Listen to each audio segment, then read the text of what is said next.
Have you ever noticed that little voice inside of you, that thing that just keeps going and going, talking? It mightn't be your voice. It could be other people's voices. It could be your mum or your dad or your school teacher. That's that internal static. It's that internal noise.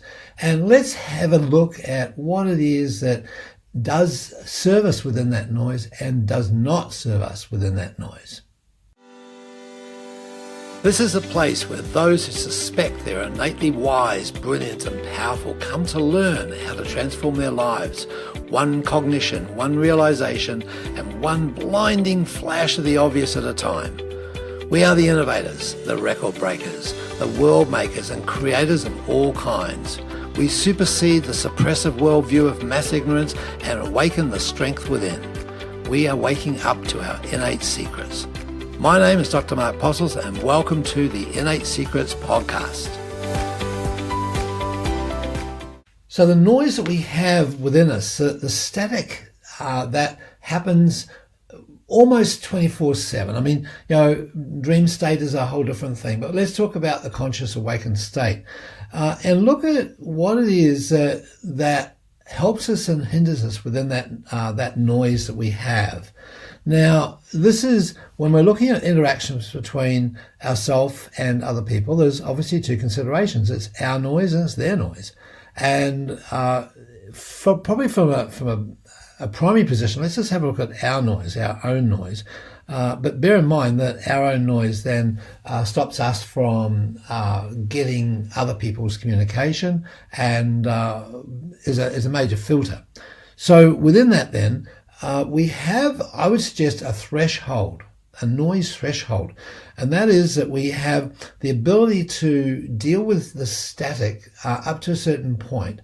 And then beyond that, it affects our effectiveness significantly. Now, it's not that it doesn't affect our effectiveness below that threshold, but for the most part, we need noise in order to function properly. We need to have an internal dialogue from past experiences and things that have worked in the past and maybe things that haven't worked in the past, so that it allows us to circumvent that in our current experience. So that's the quadrant 2 functioning for us, and that's what we have within this low level noise. Now, if there's a high level noise, though, when it reaches that threshold and it bubbles over, that's what we're defining in this conversation. It's what happens when the noise becomes greater than the surrounding environment. And that is, I suggest, a state when we go into a devolving position on life. We start to down spiral. So let's just have a look at what it is that causes the static build up, this activity internally that stops us from being present when it reaches that threshold. So firstly, obviously there's negative thoughts. I mean, there are thoughts that we haven't filtered, we haven't visited, maybe false beliefs, ideas about life that are no longer true, and maybe they were true at some stage. And so it's not to invalidate the past. However, when we cast our mind back to the past, we realize that we've made decisions based on certain events with the information we had at our disposal at that point in time. Now, that information may have been quite complete as, say, a 2-year-old, but as a person in their 20s, 30s, 40s, 50s, that is no longer, the 2-year-old behavior is no longer complete. There's been more water under the bridge since then, and we've made more distinctions about life. So when someone came at us, maybe as a 2-year-old, and threatened us, we went into a survival pattern and created a response to that. So we carry that response, and if something similar comes along, it's very rare that we'll actually go for new information immediately. We'll probably just go back and play that old information, that old behavior. And hence we develop pathways. And this is what the innate model recognizes, that these pathways actually create our identity. They create who we perceive ourselves to be. So that's the origins. And I'm just using one example here, but I'm sure you and I certainly can remember consciously some of the things that have occurred in the past that I've made decisions upon, which now on reflection, if I go to do them or I have a prejudice around them, I realize that, hey, this is no longer useful. This is not necessarily something I need to run again at this point in time. And so it can be a conscious override that starts to happen. So the negative events, or the events we perceive to be negative, the things that we perceive to be missing, the things that we perceive to be have been true, but they're no longer true, the beliefs that we've taken on board, the cultural ideas that we've taken on board, these are all things that can add to our internal static. They can add to the noise that we have within us that doesn't allow us to be totally present with the with what's going on, or what another person's saying, or what we're saying even to another person, or what we're doing, a job that we're doing, because we've got so much internal chatter. Now, as I said before, when it gets to that threshold and exceeds the threshold, then we have to dissipate energy.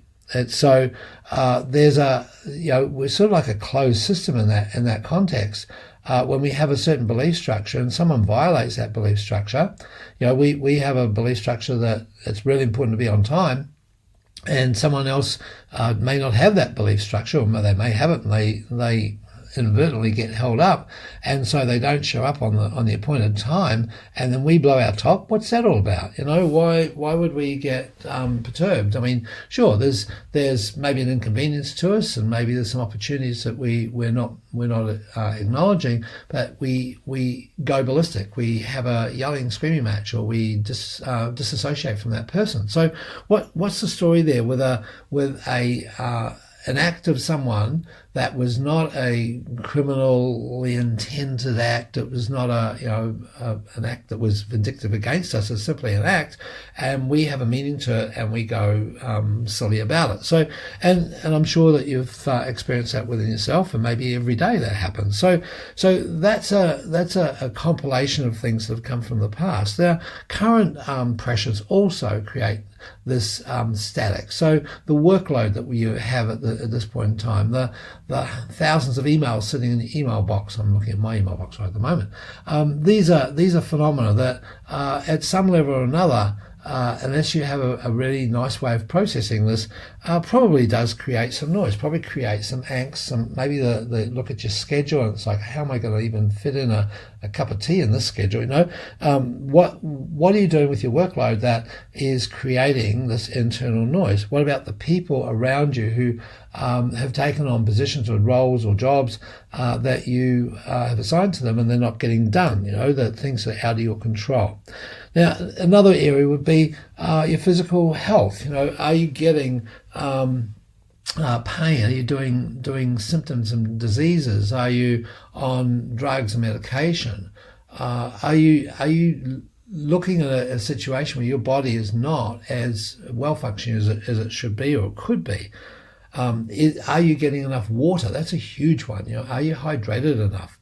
And so that leads then to when we become disconnected from ourselves because of this noise, we have to get away from things.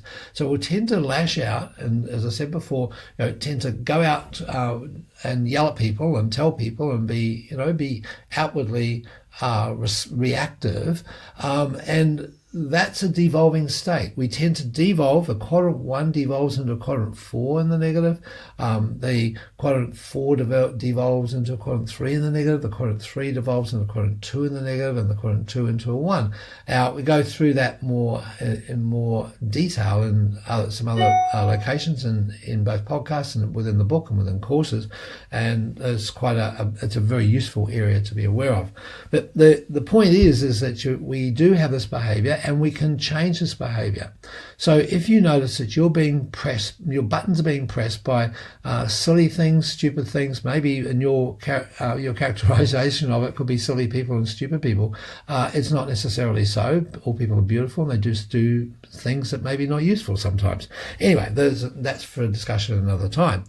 So the question must be, what is it that eases this load? What is it that allows us to quieten down? Because it's pretty clear that we're more effective, we're more efficient, we have better relationships, we have a greater income, we get more joy out of life if we can be working within that threshold of that load, that static load, that load of noise that's within us. So it's obviously a number of different ways in which this can be approached. But some of the things would obviously be making sure your hydration is good and that it's well, you're getting well nourished as far as water goes, and also your foods, because it's well documented that high simple carbohydrates and sugars and so forth will create irritation to your ability to have good balanced brain function.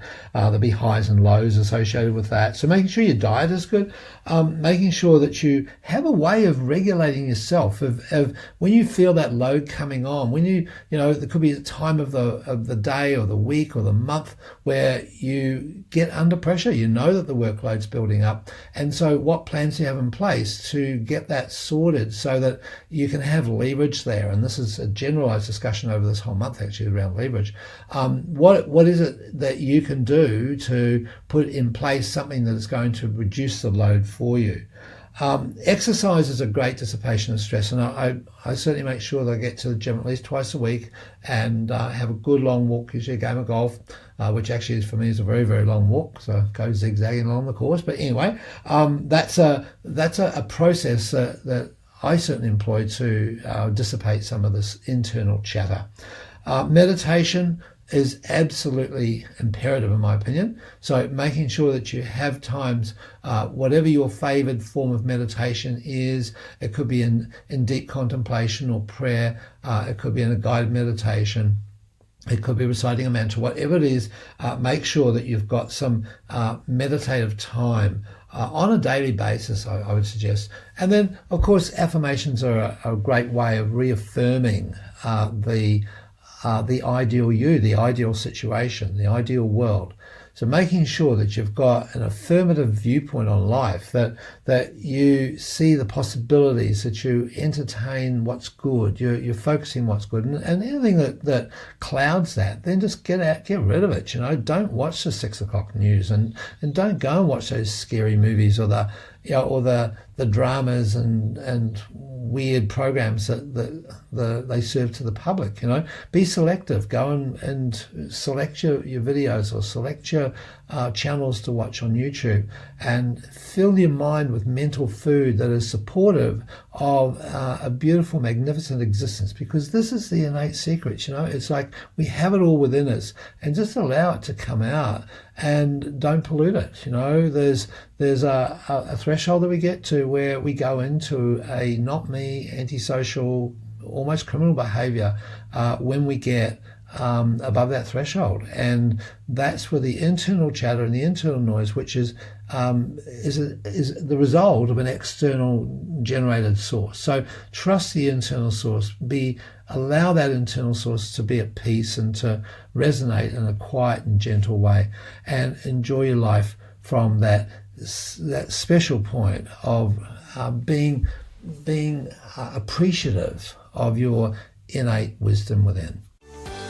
Let us show you how to fire your brain in ways that serve you so that you can be confident, connected, and bring joy and passion into what you do every day. Get a free copy of my book, The Innate Model. Go to theinnatemodel.com/free book.